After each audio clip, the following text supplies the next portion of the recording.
Last time we met, we were looking at these notes on the themes in Proverbs.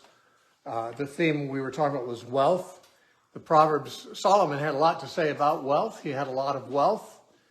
And also, he observed people a lot. And you can't watch human society without making observations about wealth, because wealth motivates most of what most people do in some measure. If it's only seeking security by having it, or seeking power by having it, or seeking special status or pleasures because you have the money to afford it.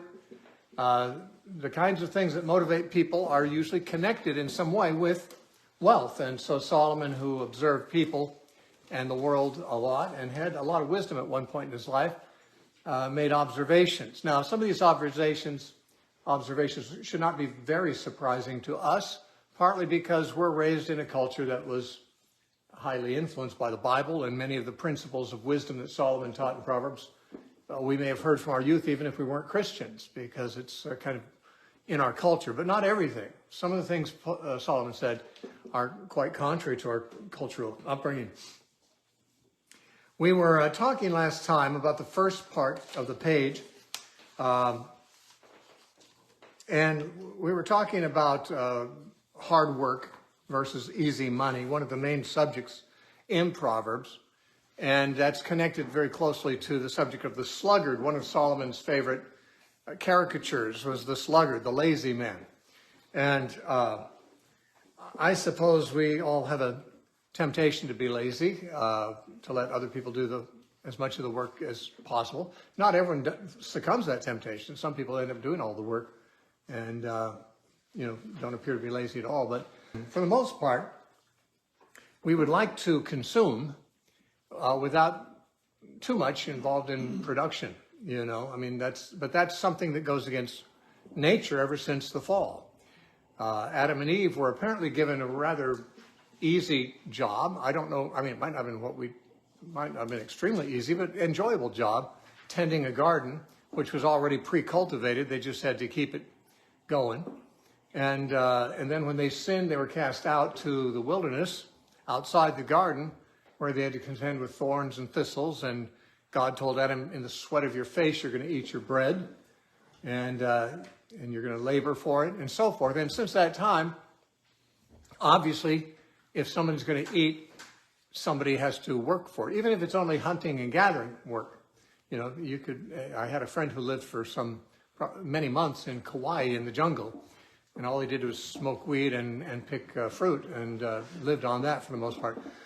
There were a lot of hippies in the jungles in Kauai who did that. But that's a little bit of work, and it's not a very good living. The more you work, generally speaking, the more promise there is of elevating your standard of living and having enough. And for the Christian, it's important to not just have enough so that we're not a burden on others, but to have enough to bear the burdens of others, to help others who can't produce as much. There's always going to be people who can't produce much. That they're not lazy. They just don't have. They may be invalids. They may be disabled. They may be living in countries where there's famine, and you can work as hard as you want. You're not going to make much money or have much food. They may be living in countries where they can work all day, and the government takes all of it. So there's people who are not lazy, but still have need. And so no one should be lazy, because if you're lazy, if you won't work and yet you consume, then you are having somebody else work extra so that you can consume what they produce. They have to produce for themselves and their families, but also for you if you're a sluggard. So Solomon had no respect for sluggards. He mocked them cruelly. He compared a sluggard on his bed to a door on its hinges. He said a sluggard is so lazy that he'll put his hand out to grab something from the bowl on the table, but he's too lazy to bring it again to his mouth. He just kind of doesn't have the energy or won't expend the energy. These are caricatures, of course, but Solomon loved to make fun of sluggards. Solomon was a productive guy himself, though he's a king and had lots of slaves and so forth. He was energetic, industrious, had building projects and was involved in all kinds of things, including horticulture and other stuff that he tells us about in Ecclesiastes. Had a lot of hobbies. So we talked last time about Solomon's assessment of hardworking people versus lazy people. Well, I want to continue in the notes to the next point, which on your notes is Roman numeral 2 and letter D. Now, there are certain proverbs that indicate that there may be something desirable about being self-employed. Now, this is not a moral value. It's more just for your own advantage, to be free from employers if possible. Now, honestly, there's kind of a trade-off, whether you start your own business and work it or whether you work for an employer. Obviously, if you start your own business, you get to keep more of the profits of your labor, but you also have the responsibility to keep the business going or else you're going to go hungry. Whereas if you work for an employer, you still have to work, but all the headaches of the company go home with the management. And if you're just a laborer for someone else, you just put in your hours and you get your fee, and you don't get as much as if you own the business or if you're working your own business, but it's got its own advantages too.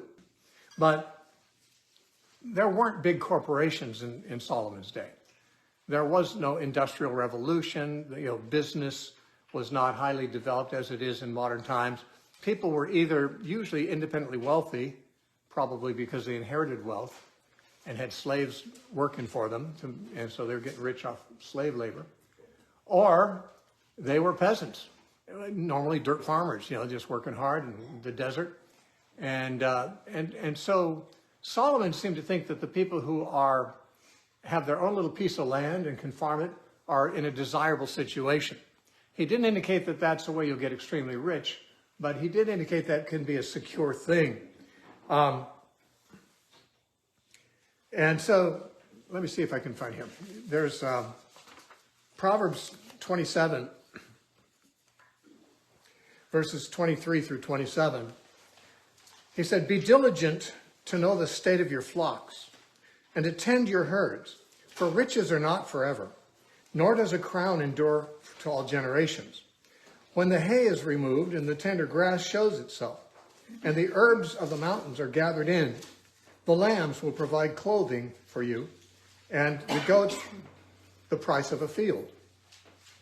You shall have enough goat's milk for your food, and food for your household, and nourishment for your maidservants." Now, this is not saying everyone should do this, but he's saying, if you have your own little piece of ground and you're self-sufficient and you're not answerable to anybody else except God, then you've got kind of a good gig. If you got enough goats for your milk and sheep for your wool, and you've got a garden for your vegetables, and maybe you've got a cow, and you look out for those things well, then you'll have enough. And subsistence was definitely enough for most Jews at that time. If you weren't one of the fabulously wealthy, you were, like I said, you're pretty much a peasant. And so if you get a little piece of land, maybe lease it, lots of time people did, then you wouldn't have to you wouldn't have to be a slave. You wouldn't have to work for someone else. And, I don't know what we can draw from that, except that, there are people who do today find it advantageous to run their own business. A lot more stress, a lot more responsibility than working for someone else. You don't get as many vacations, and you don't get benefits provided. You have to provide those for yourself. But there's a certain amount of freedom, which Solomon seemed to think was a positive. It's not the only positive, because, of course, what they didn't have then and we do have now is big companies that hire a lot of employees, and those employees are treated reasonably good and have benefits and things like that. So obviously that can be desirable too. But you don't make your own schedule when you work for someone else. And your finances are determined by somebody else, not really entirely by how hard you work. Obviously, if you work for a company and you work harder than other people, you'll probably be promoted, you'll probably get more raises, but there's still a ceiling because you're never going to get as much as the boss, as the owner of the company does. And so having your own thing going on, at least even if you don't get rich by it, there's no one else holding you down. There's no one else putting a lid on how much you can succeed. So, I mean, I don't think one is better than the other. Again, the idea of working in a corporation didn't exist in Solomon's day. It's not one of the options that people had. But he was saying it's good to have self-sufficiency if you can. And that seems to be what he's saying in those particular verses. Now, when it comes to riches, remember Solomon said that a lot of things are worth more than riches. We started by looking at some of the Proverbs last time, where he said this is worth more than riches. This is usually wisdom is worth more than riches. But here, in some verses, he mentions again and again how much a good reputation or a good name is worth more than riches. He says, for example, in Proverbs 10:9, he who works with integrity works securely, but he who perverts his ways will become known.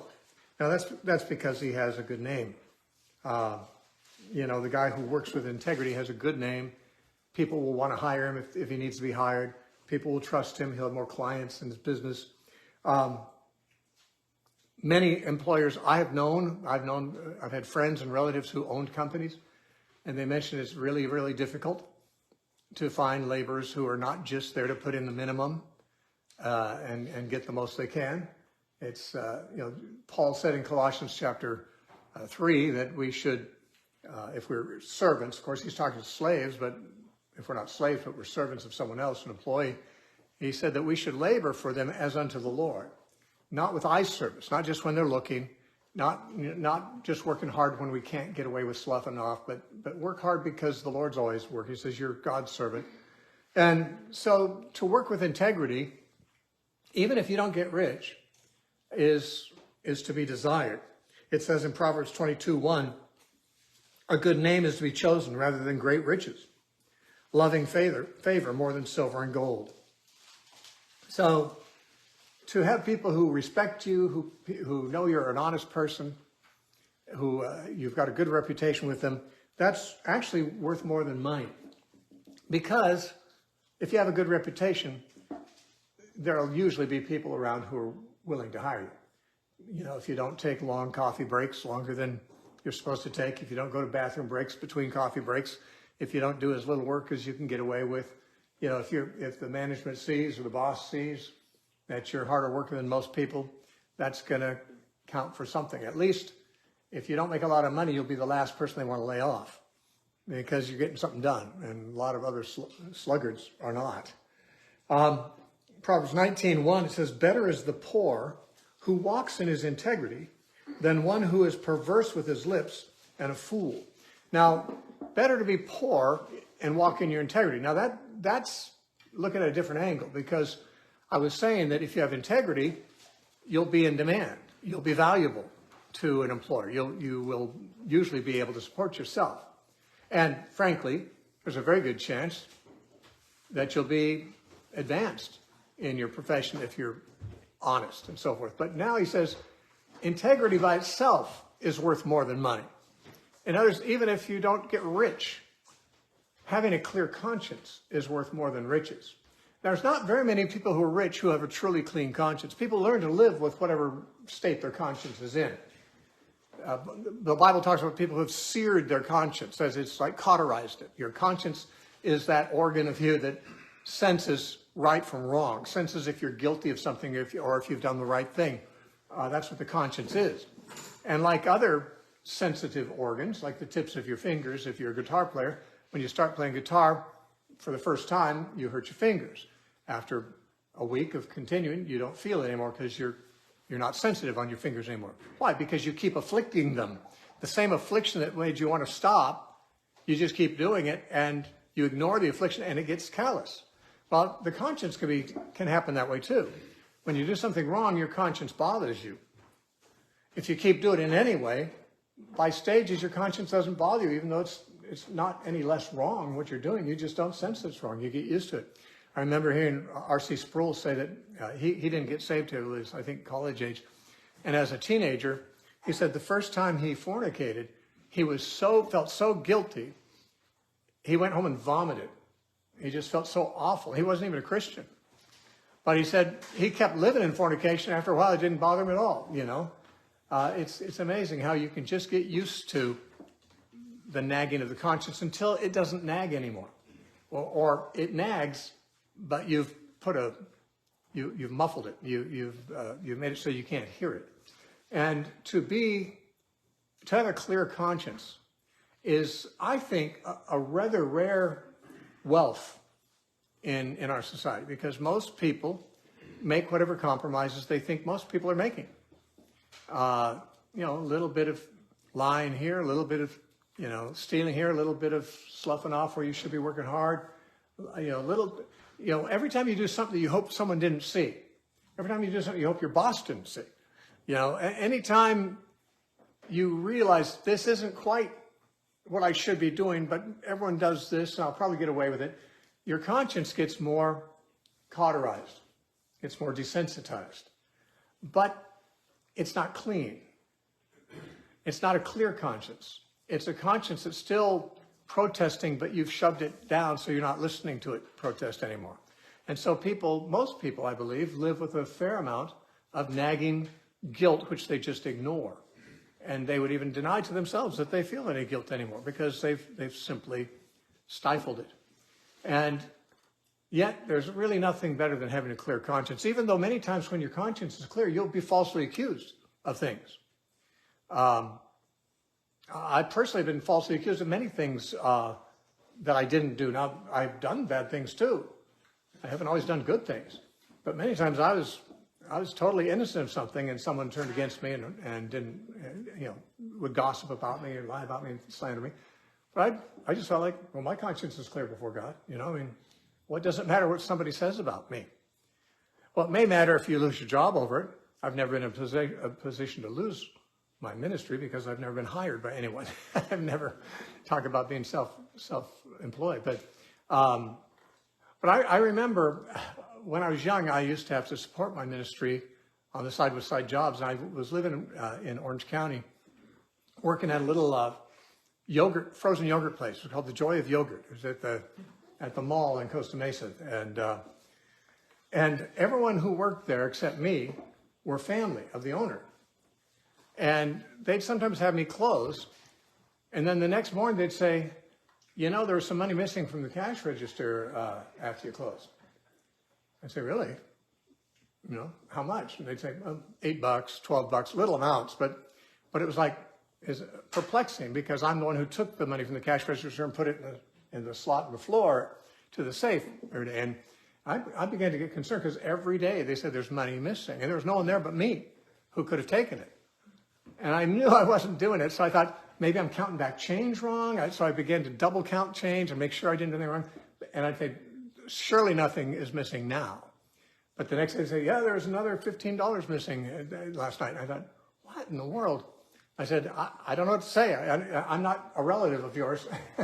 I think some of your relatives may have access here. Maybe they come at night. I don't know. I didn't want to blame them because I had no idea. But I knew I was in it. But I got fired. I eventually got fired because the money kept disappearing. And I thought, I'll never figure that one out. I mean, I really don't. If they had a nephew or something that came and took the money, he'd have to come in the middle of the night because I was there at closing. So I have no idea what happened to the money. But I knew my conscience was clear. Didn't like being fired much. You don't really want people to think you're guilty when you're not. But when you know that God knows you're not guilty, it carries you a long way. And having a clear conscience is a major value. And so that's why integrity is so important, more for your conscience than for your reputation. I mean, obviously, if you have integrity, you'll have a good reputation. But even if people ruin your reputation with slander and false accusations, if you've got integrity before God, you'll be clean, and you'll feel clean, and you won't be distraught because you know that God is on your side. If you actually have been compromising, then you know that God may not be entirely on your side in this matter, and then you walk around with fear. There's another place in Proverbs, I don't have it in the notes, says, the wicked flee when no one pursues, but the righteous are bold as a lion. Now, why does a wicked man flee when no one pursues? Well, it's part of the proverb. He's wicked. His conscience isn't clear. It makes him paranoid. You know, how many people either were or knew hippies back in the 70s who always, had some marijuana in their glove box, and whenever a policeman showed up behind them, just who was paying no attention to them, they'd begin to sweat bullets because they knew that if the policeman would stop them, they were guilty of something. Now, in many cases, they didn't get caught, but no one was pursuing, but they fled anyway, you know. The wicked flee when no one pursues. If you find a person who's paranoid, almost certainly there's something wrong with their conscience. There's something. That's Proverbs 28:1. Thank you.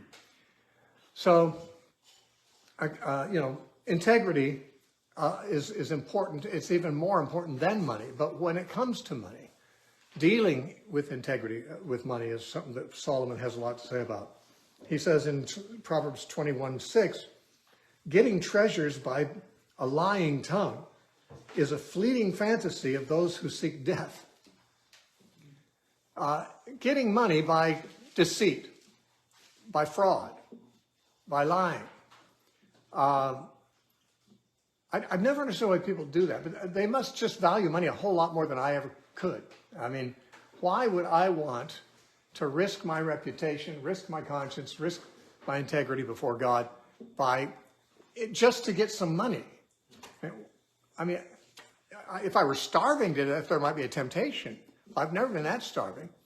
But I mean, there are people who just like to do fraudulent things because they want more money. I think when I see people who have a lot of money, I think, so is that better? Is that better than me? I mean, I don't have a lot of money, but would I be any happier if I had all they had? I know I wouldn't, because I'm happier than they are already.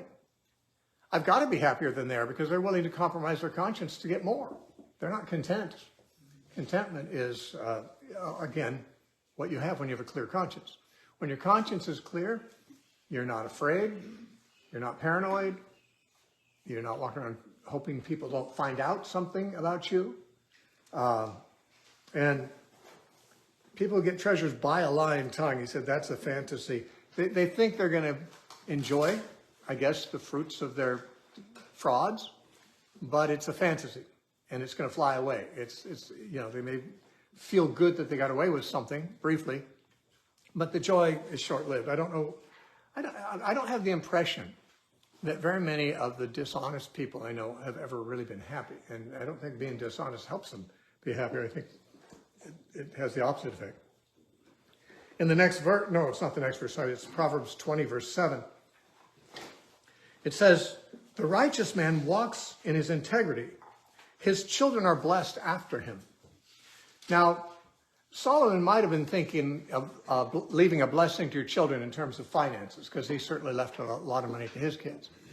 And a lot of people, that's what they hope to leave their kids. They hope to leave their kids financially set up. And I can understand that. I mean, you don't want your kids to suffer. But the man who walks in his integrity has something even better than wealth to leave. His kids can be proud of him. His kids can be, they've had a role model. They will more likely have a conscience about doing things honestly themselves. You're leaving them character behind, which is worth more than leaving money behind. If you leave them both, that's fine. But if you can't leave money, at least blessed are the children of a man who walks in his integrity. Chapter 20 and verse 10 of Proverbs says, diverse weights and measures, they're both alike, an abomination to the Lord. Now this is a proverb that is in there twice. It's also in chapter 20, verse 23. Diverse weights and measures. I imagine most of you know what that's referring to, but if you don't, in the marketplace, things were sold by the ounce or the shekel, which is a weight. They were sold by weight, whether you're buying grain, whether you're buying, you know, any kind of produce, probably even meat, I would imagine, was sold by weight, just like it is today. But also it was paid for by weight because people didn't have coins. In most of the ancient world, I mean, there are exceptions. Ancient Greece and ancient Rome had coinage, but a lot of the other countries that didn't necessarily use the imperial coins. They just paid for things by weighing out silver or some other commodity, but usually it was silver. Might be gold if you're buying something really expensive, but you would have silver and you'd weigh it out. And so if you're buying so much grain, you'd put, you know, there'd be weights on one side of the scale, and you put the grain on the other side, obviously, to determine how much it weighs, and you do the same thing with your silver. Now, if you were a crook, you know, at the market, they might have false weights for the balance, of course, and who could tell? I mean, if it was a little bit heavy or a little bit light, these weren't standardized very closely. There wasn't some government agency going around to make sure that your counterweight was exactly what it should be.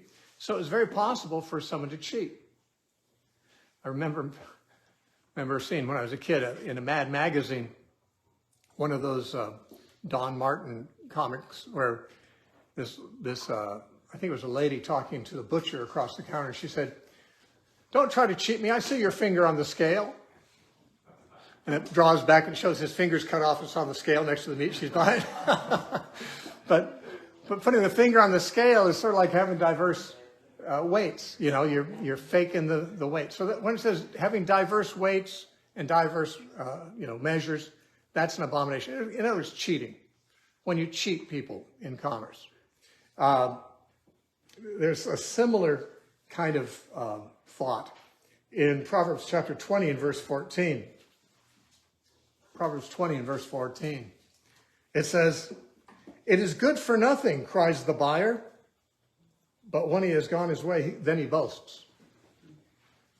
Now, when you're buying something in the marketplace or at a garage sale or somewhere, or even when you're bargaining for a car, you try to talk to the salesperson and say, "Oh, this has flaws. This is worthless. This is a piece of junk."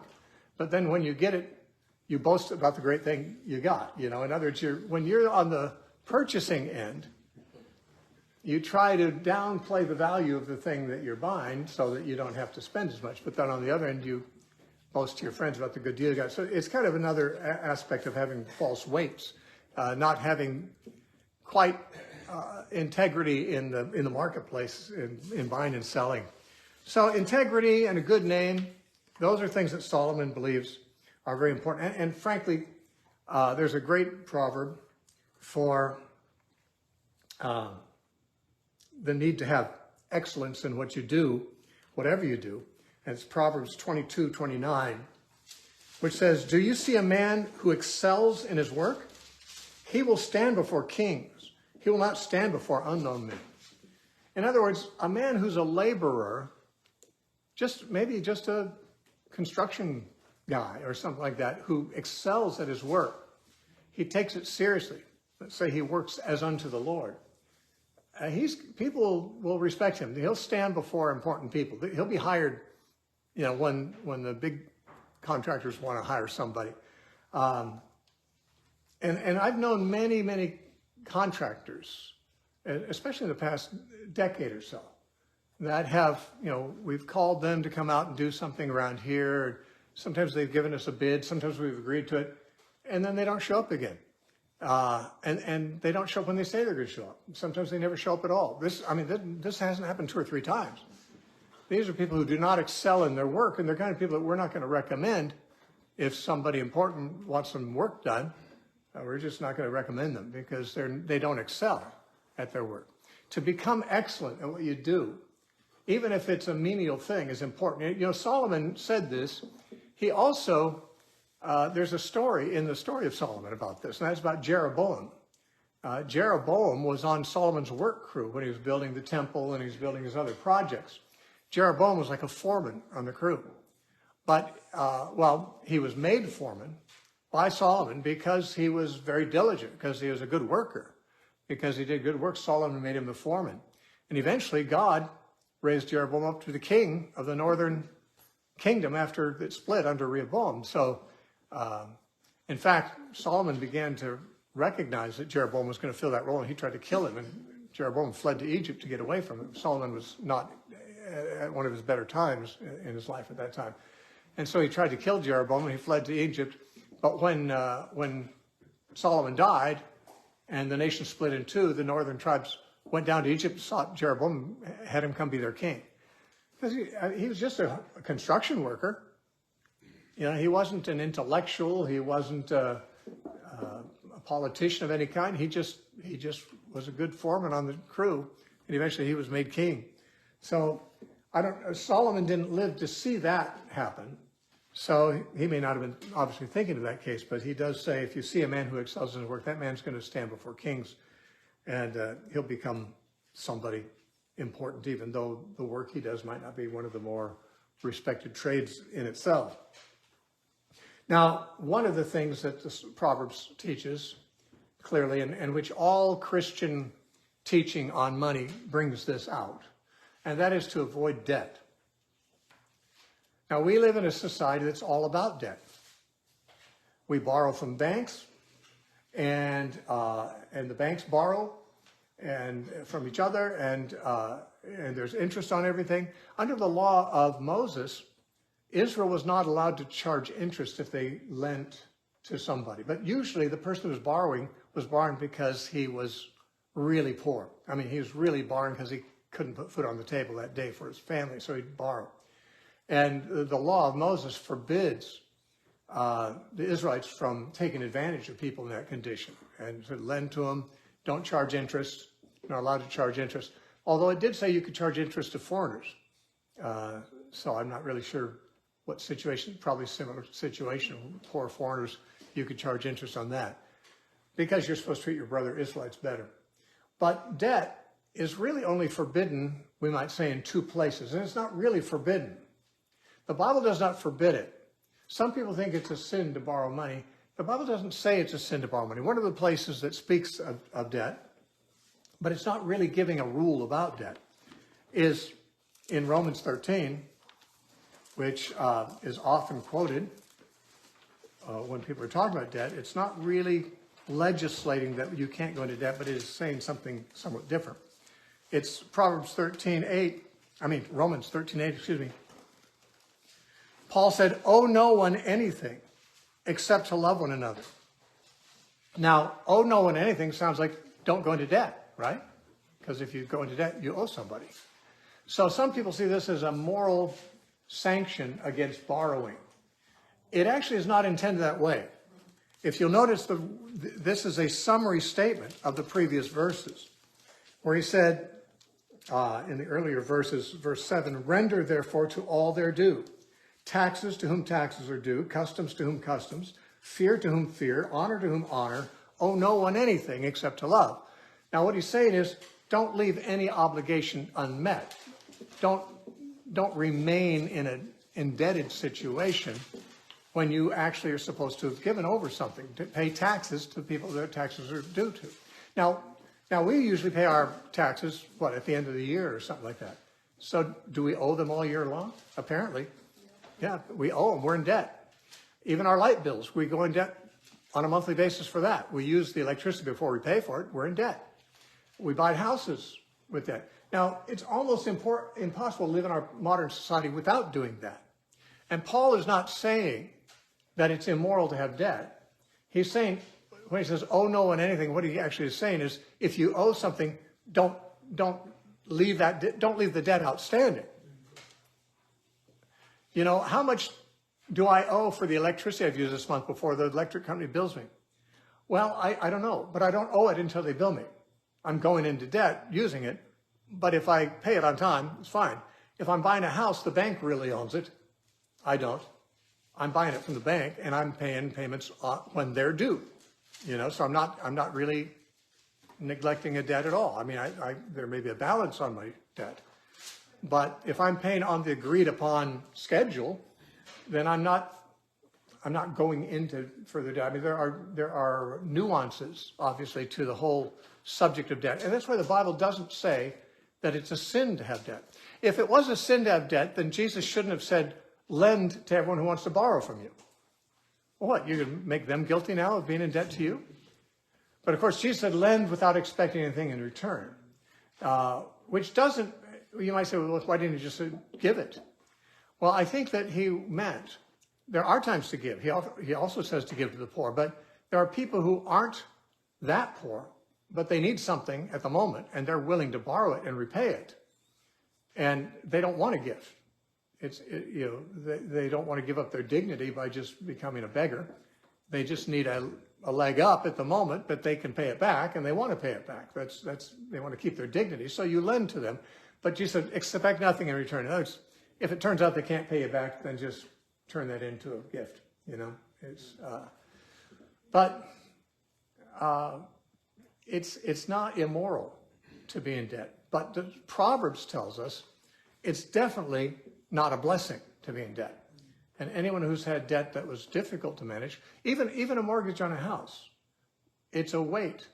Now, once you know this after you get your mortgage paid off, you realize what a weight it was because it's not there anymore. You know, you didn't realize, wow, you know, I had to pay this and I was, you know, if I didn't pay it, I could lose my house and things like that. You know, once you get your mortgage paid off and you're out of debt, you realize what a blessing it is not to be in debt.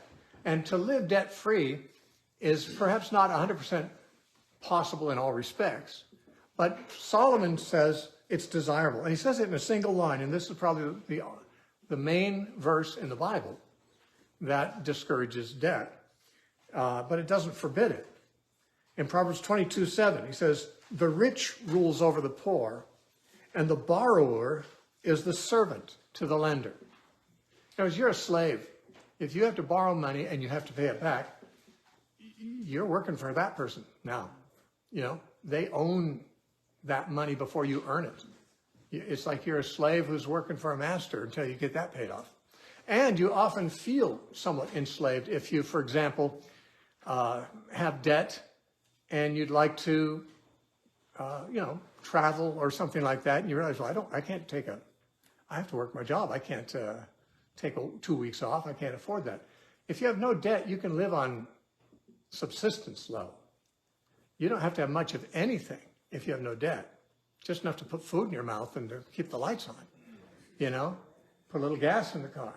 But if you have debt, that can be a crushing thing in hard times. And so being in debt is simply putting you in slavery to somebody until you've paid them back. And in fact, most slavery in the Old Testament was indentured.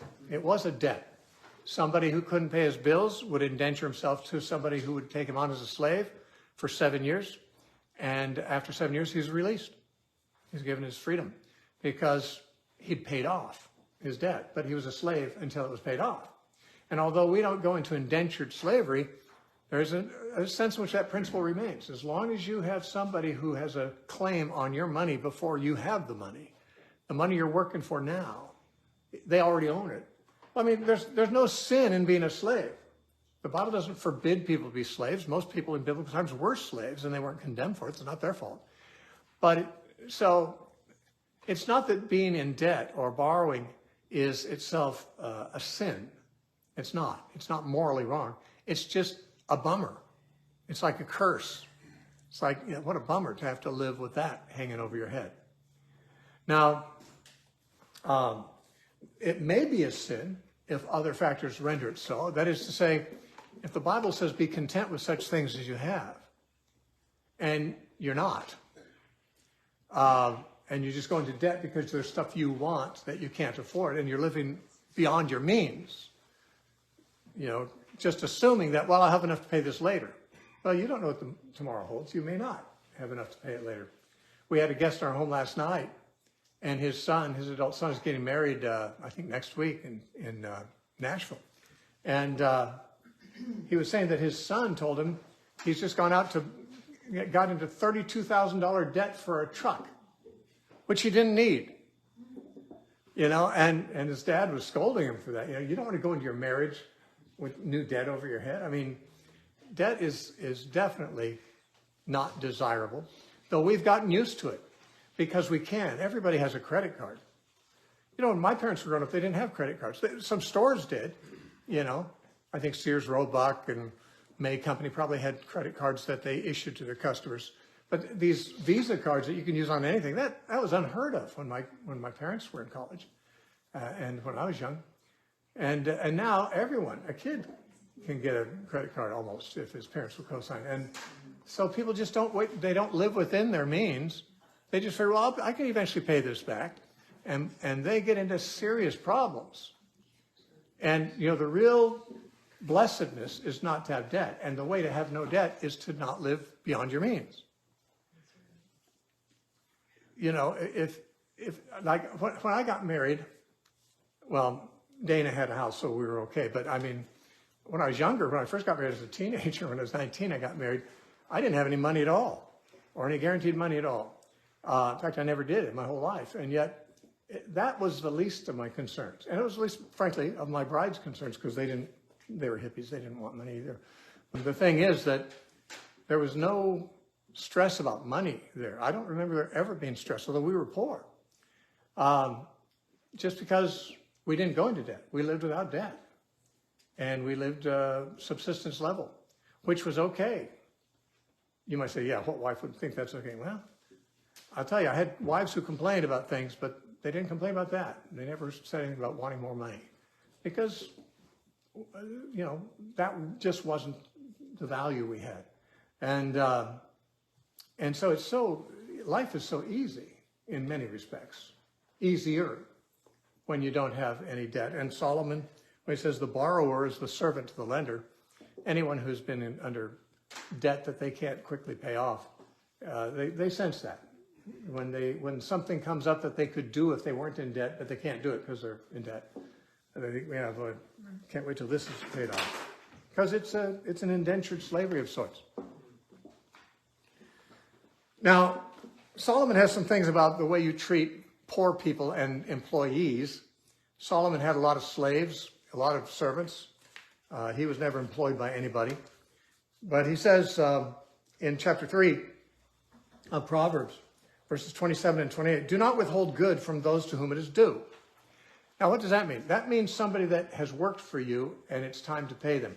In biblical times, as I said, workers were dirt poor. They had to be paid at the end of every day. That's actually legislated in the law of Moses. You have to pay your workers at the end of every day, because they didn't have food at home from the meager amount they got paid the previous day. They depended on the labor, the income from a single day to feed their family for that one day. And he says, do not withhold good, he means remuneration, from those to whom it is due when it is in the power of your hand to do so.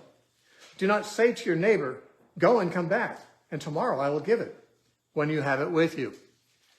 I remember when I was running a school in Oregon, we had this huge electric bill, because we had this campus. It was huge at the time. It'd be huge even now, I suppose. I think we had about a $3,000 electric bill. And we had enough, barely, to pay for it when it came due. But there's also something else we were had been hoping to do with the money. And I remember the elders got together to discuss, you know, should we pay this bill or should we stall it a little bit? They'll probably give us a grace period before they turn the lights off. And I remember this verse came up. Don't withhold it if you owe it to them, you know. So we paid them off, and we had to say no to the projects we were hoping to spend the money on otherwise. But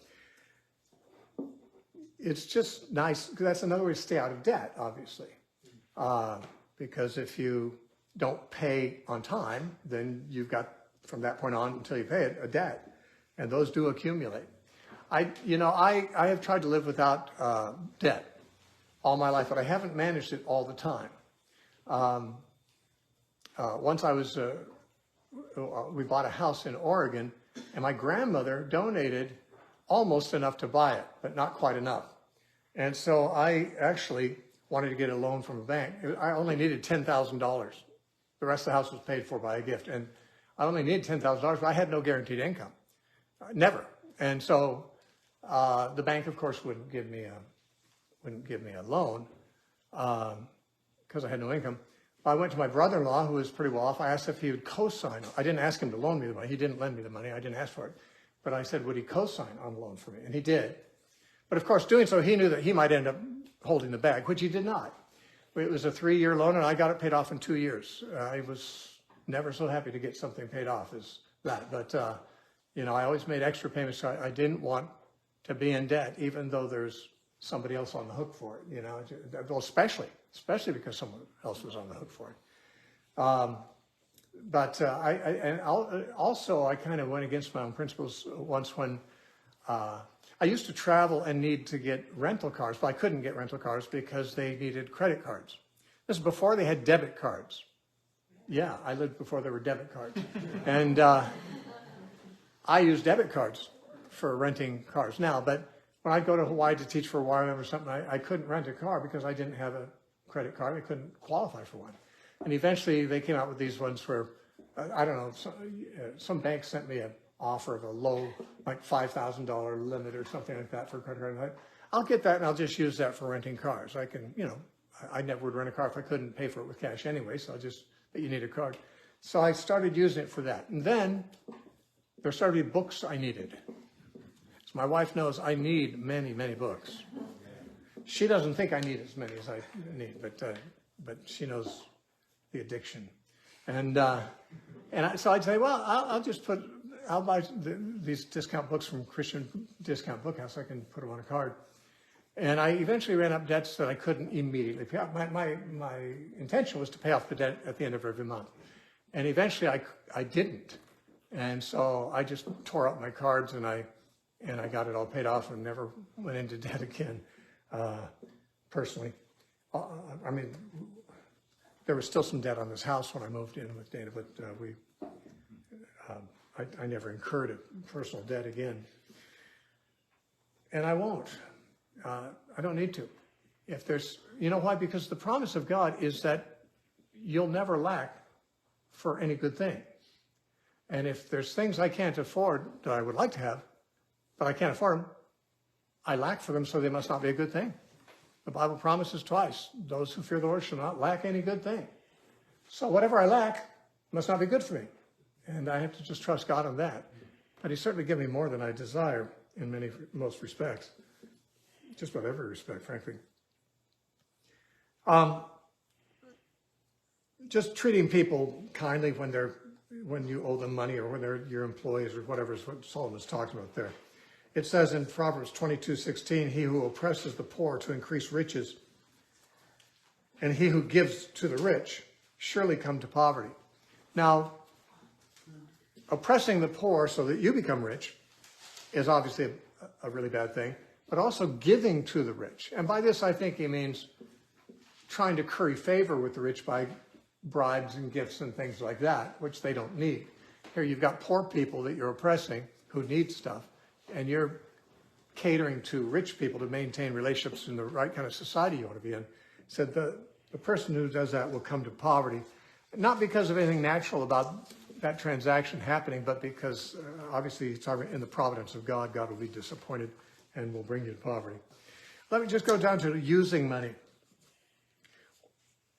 Proverbs 3:9 says, honor the Lord with your possessions and with the first fruits of all your increase. Now, this was back when tithing was a law. But tithing, they were supposed to take 10% of all their increase and bring it to the temple to feed the Levites. But in addition to that, they, of course, could bring gratitude offerings. And they were supposed to bring the best, the first fruits. You know, some people say, why was Cain's Abel not accepted and Abel's offering was accepted? Usually the answer we get is that Cain didn't bring a blood sacrifice and Abel did.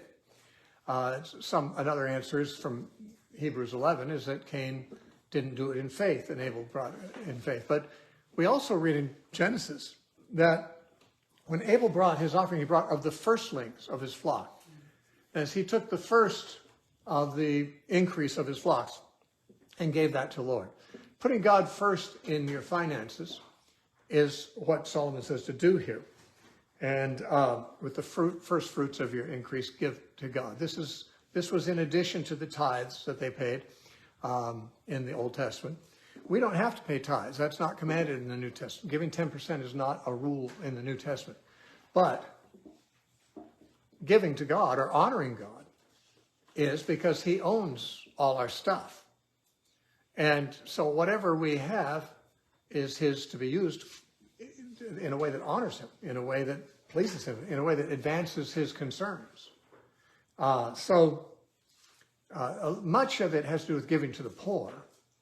God is honored by our giving to the poor if they're legitimately poor people and in need, but also, of course, to support the church or to support, missionaries, to support the advance of the gospel. That certainly is also honoring God with your possessions. But those are the two things, actually, that the Bible mentions.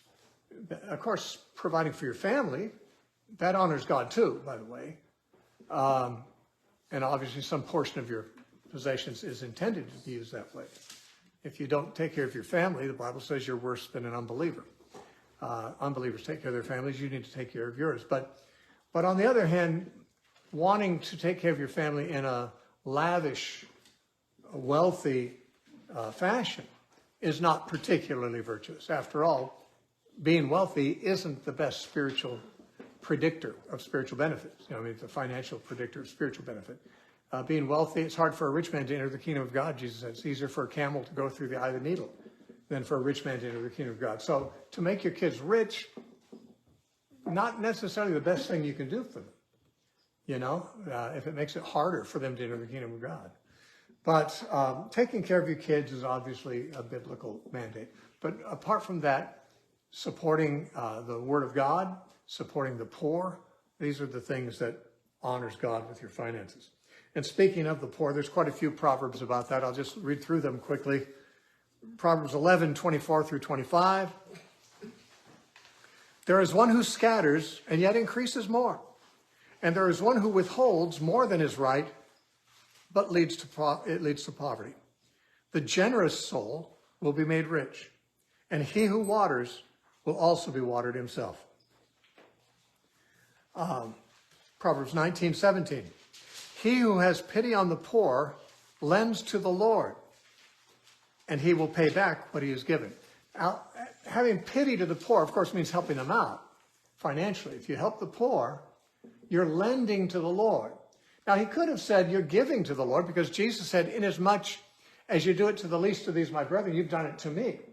I was naked and you covered me. I was sick and you visited me. I was hungry and you fed me.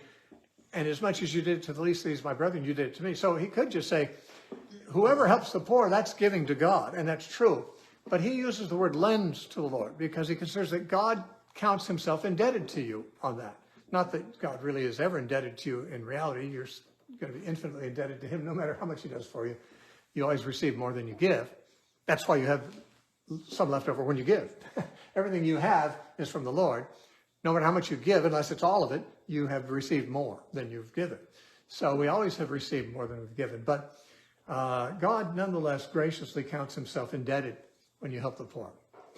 And so that's, of course, honoring God with your finances. Proverbs 21:13. Whoever shuts his ears to the cry of the poor will also cry himself and not be heard. So God turns it around in many cases. Now, these proverbs, remember, like all the proverbs, they're not universals. There will be people who are cruel to the poor and they themselves die fat and happy and they're never poor. It doesn't always turn around like this. These are characteristic providences of God. There are exceptions to them.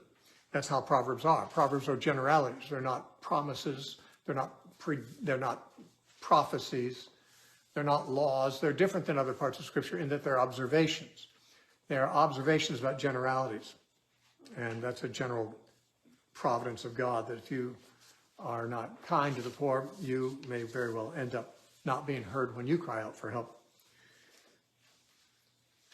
Chapter 22, verse 9. He who has a generous eye will be blessed, for he gives his bread to the poor. Blessed by whom? Obviously by God. Proverbs 28:27. He who gives to the poor will not lack, but he who hides his eyes will have many curses. So, in the final analysis, Proverbs strongly urges us to work hard for money and give a lot of it away. And when we work for money, we should try to be excellent in our work. Why? Because we'll get a pay raise? Well, we very well might, but that's not the reason. The reason to be excellent is because you're working for God. Because your employer is God. You're a servant of God. And even when no one else is watching and he's the only one watching, you want to be as diligent as if you were, on camera. And these days you probably are. But I don't know if there's anywhere you can work that you're not on camera. But even if there are no cameras, even if no one has a cell phone in the room, work as if God is your master and he's the only one watching. and then honor God with what you get. Live within your means. In other words, don't be going into debt to swell your standard of living. Be content with what you have, live within your means. I'll tell you, I have always done that. I've always lived within my means, as I said, until I started buying more books than I should. Didn't do that for very long. I don't even have all those books anymore, but I have new ones. But when I did live within my means, most of the time, in the early years, I mostly was poor. I didn't feel poor because I didn't lack anything that was important. I never went into debt. Obviously, if you're not going into debt and you're still feeding your family, you've got enough. If you don't have enough, you're either not going to feed your family or you're going to go into debt. But if you're feeding your family and you're not going to debt, you've got enough. And I spent like my 40 earliest adult years kind of living subsistence and never lacked for anything. And giving much to the poor and to others. And God has obviously provided nicely for me at this point. I live comfortably, but it's not anything I require. I don't find that people who have a lot of money are more contented or happier or have a cleaner conscience than I have. And those things are a whole lot worth more than money, Solomon said. And so that's wisdom. Some of that is, rules. Some of that is morals. But for the most part, that's just wisdom from a man who at one time was the wisest man in the world and had a lot of money. I'm not saying he always was wise. He's one of those guys who knew how to give good counsel, but sometimes didn't know how to take it. But we don't have to be like that. We can take the counsel and be wise ourselves.